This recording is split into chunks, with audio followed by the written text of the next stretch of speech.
Well, good day, all. Ira Epstein, and here we are with your financial market wrap-up. And this wrap-up is for the evening of Tuesday, the 10th of October, 2023, 6:15 p.m.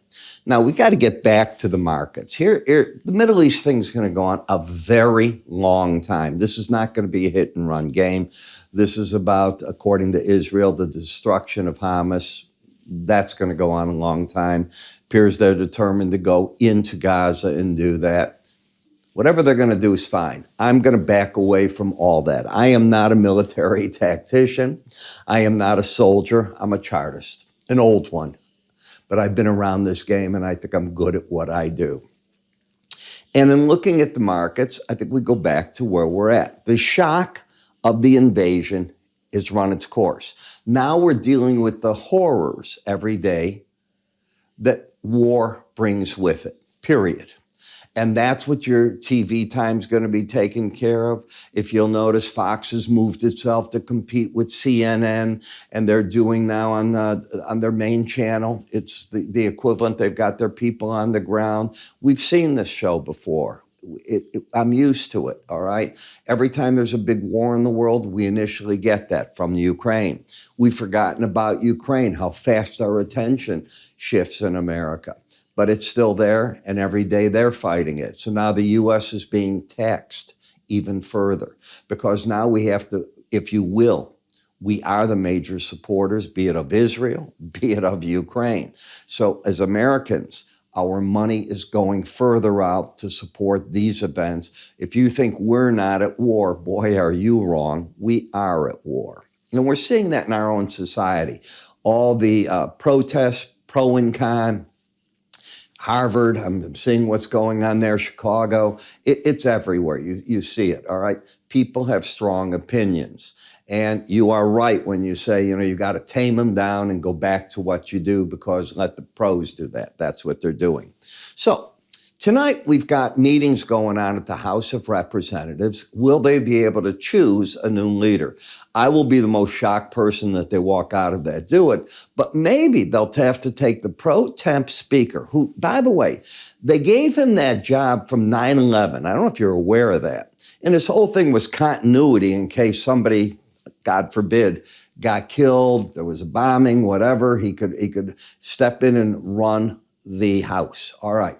Now they're saying maybe they have to give him limited powers in order to get aid to Ukraine, to Israel, things of that nature. Not to act with the full power of a speaker, but if they can't elect one, to do that. That's another idea that's being floated right now that I'm reading about. Don't know where that'll go. What I do know is we've had a heck of a rally in the stock indices that I expected. If you saw my metal report, I told you that my stock index report, that we took off Monday. Today's only Tuesday. That's yesterday. It sounds so long ago. And I created it on the 4th because I thought we were forming a bottom. And I showed you why if you went to the 15, the 30, and the 5-year in terms of seasonals. Then you need the chart action to come with it. No matter what a seasonal says, you can go against them. It's just what happened in the past. And it's smooth for 30 years, 15 and 5. I get it. It's past history. It does not tell me that this is going to happen. Don't know. I guarantee you, I don't think there was an event there where America was backing two wars like we're doing right now. I can't imagine we were. It's possible, but I don't recall it. I was certainly alive. In the S&Ps on the weekly chart, the bias is down as long as you stay under the red line, which is the 18-week moving average of closes. The market came down. Now, I've done something for myself. I put a line up here, and I put a line here. I made Fibonacci numbers, called Fibonacci retracement, from there to here. Believe it or not, with today's high, you're at the first retracement, about a 38% retracement. So you've reached the level where the market could just now start to have to consolidate what it's doing. Would not surprise me. If I'm right on the seasonals, that's an if, a good starting point would be to not go back NOT, not go back and visit the lows here or any of the other stock indices. It's very early on. This is 1, 2, 3, 4, 5, 6 days, including tonight. It's very early on, but that would be fitting in with the time frames we have. If you'll recall the report that I did back 6 weeks ago, I think it was, the special report, and I said big down in September for stock indices. When I put it up, that had to be one of the reports that people didn't believe a word I was right. I had people going, "You are so wrong." I'd get some comments on it. Well, it ended up being a monster decline in September.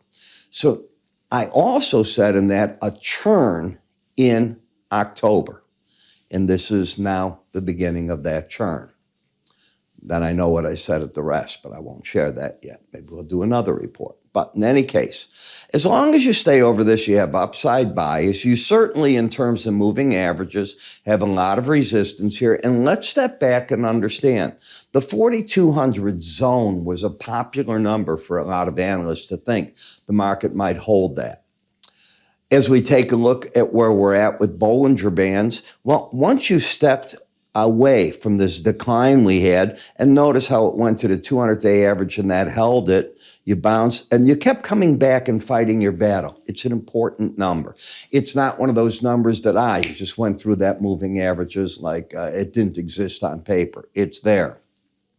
I now contend that resistance is going to come in at the combination, if it can rally right now, of the Bollinger Band, the 100-day average up there, and it would have a hard time, I think, going much further than that. Why? Because you're already in overbought territory. So we've exhausted the market to a degree with this. We had been embedded. It caused a big break like a rubber band. We pulled on it, you let it go, and the market has come back into the first natural, if you believe in Elliott wave, natural resistance point in the numbers. When I come to the NASDAQ, here's a much better picture of that resistance of the 100 and the upper Bollinger Band. You're coming into it, these two, and you're already overbought. It's the same formation that we were just talking about, except it's ahead of where you're at. Why is it ahead? Everybody loves AI. This is an AI, a tech index. So understand what you're dealing with it. In the Dow, you've rallied right back to my line in the sand, the 18-day average of closes. And you had done it because you lost the embedded reading. If you'll recall, when this occurred, I told people, I said, if you lose the embedded reading, and if you've taken my course and you understand how this works, before you take out these lows, price in the 18-day average should make a run. It should just about hit each other. Kaboom! They did it, and this is where you're at right now. If it wants to go higher, the 200-day average is here, but it's exhausting to a degree its power. Is it overbought, though? No. You got a 53 reading. You're not overbought. So this market has, if it wants to go further, it can't use the excuse that it can't do it because it's overbought. It's not.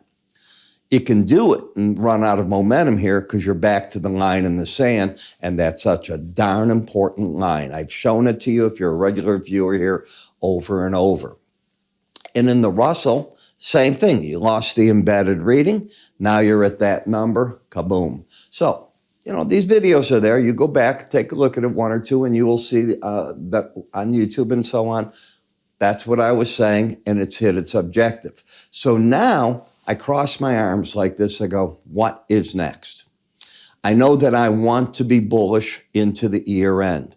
The question is, have you exhausted some of that? Do I wait and see what this is going to be? Well, I will tell my subscribers in the mornings and in my writings, but I'm not going to tell you here because you're not one of my subscribers. You're a viewer. In the 10-year notes, same thing. You came up, now you're making your run right here. The 5, the 10, they went up and fought these numbers right through here. So what's next for them? They don't have to do anything from right here. They've gone back to a neutral point. I think they're waiting to see CPI, PPI, what the next numbers are. They've already got what they need right there. I don't think they're running up here. I don't know that they have to go back there. I think the markets are now saying this big break ran its course. What next? I think the market's actually doing that, asking itself, what next? In the dollar index, on the close, you turned bearish. Absolutely bearish. Lower highs, lower lows. Again, you lost that reading, that embedded reading right through here. You lost it. You're back to neutral until you take out 2 days ago's high. What you have here is a market that if it wants to break down, whatever the reason might be, 104.5 zone, that Bollinger Band could be the next support. And in the euro, when you lost the embedded reading, I said I thought you'd go to the 18-day average. You've done it. If the dollar turned bearish, it turned bullish. Now, there's a lot of risk here. To buy this market at 106.20 and put a stop 100 points under it, and that's basically what you're doing. I'll let somebody else do that. Do I want to be short? No. But am I ready to buy with that kind of risk? That's your question. In the British pound, same thing. You lose the embedded reading, momentum changed, you watch. Over the next few days, I predict you'll fight at that 18-day average rather aggressively. In Bitcoin, the market is caught between the 18-day average and the upper Bollinger Band quadrant. Hasn't come out of that. And it's important to notice those things because you can almost define the trading range from top to bottom. And when it gets like that, trying to make money in it for the average person, very, very difficult because it's not going to follow through when it does that. Typically, it just whips you. You'll go, here it goes, it's going. And I go, you heard me say that when it happened. This was not the spot that and I know I said it, 100-day average first challenge. I'm not in love with that. Now we get to, is something going to happen with Brent and WTI? Price and the 18-day average are closing in on each other. If it moves, it comes up here, then it probably favors the Brent moving to even higher levels against that market. I'm watching now, by the way, I'm doing that Dece, but I am moved to the January Brent. But it's just easier to do that until we get closer to the expiration. Higher high, lower low, oversold, getting a bounce, void of a trend. That's how I'm reading the market.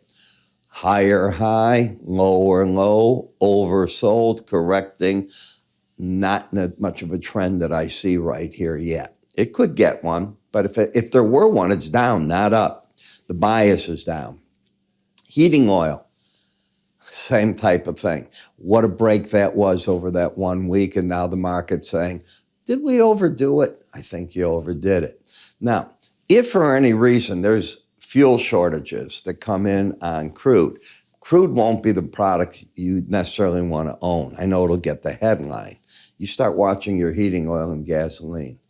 It'll be the products that people start buying because that's what they use every day. In natural gas, all right. So natural gas in Europe took a jump because Egypt and Israel have a platform off the coast of Israel, and they told Chevron, at least Israel did, to shut it down. As it turns out today, Chevron is going to route where that goes. Under the sea, where they get this, they can route where these pipes go. I guess it's going to go through Jordan and then the load, and it's going to help that prices don't have to run so much, and that's why you backed off a little bit here.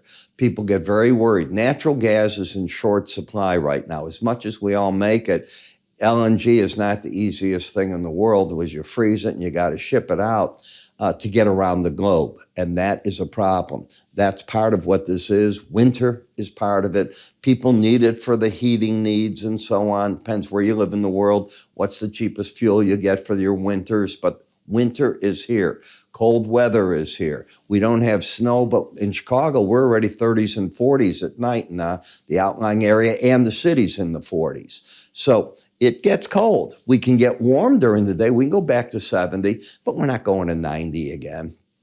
So that's the way you have to look at this. You put it all together, you got to have game plans, and part of it is by learning the basics. Example, some of our trading tips that we have here, I think are phenomenal. You take a look at them. One of the content things is a Gann square. Let me just do that again so that you can see what it is.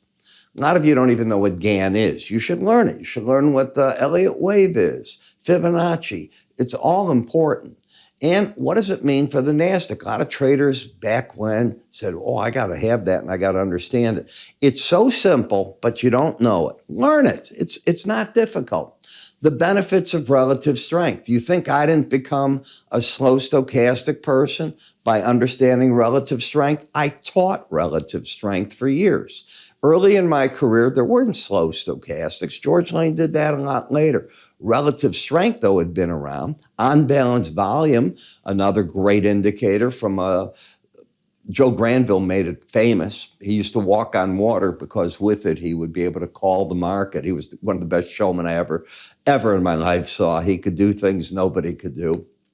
And you learn what these are. There's reasons these things became popular. Bollinger Bands, extremely important, okay? John Bollinger's with us, all right? I used to have him on my TV shows. I get his newsletter, so I look at a lot of these things.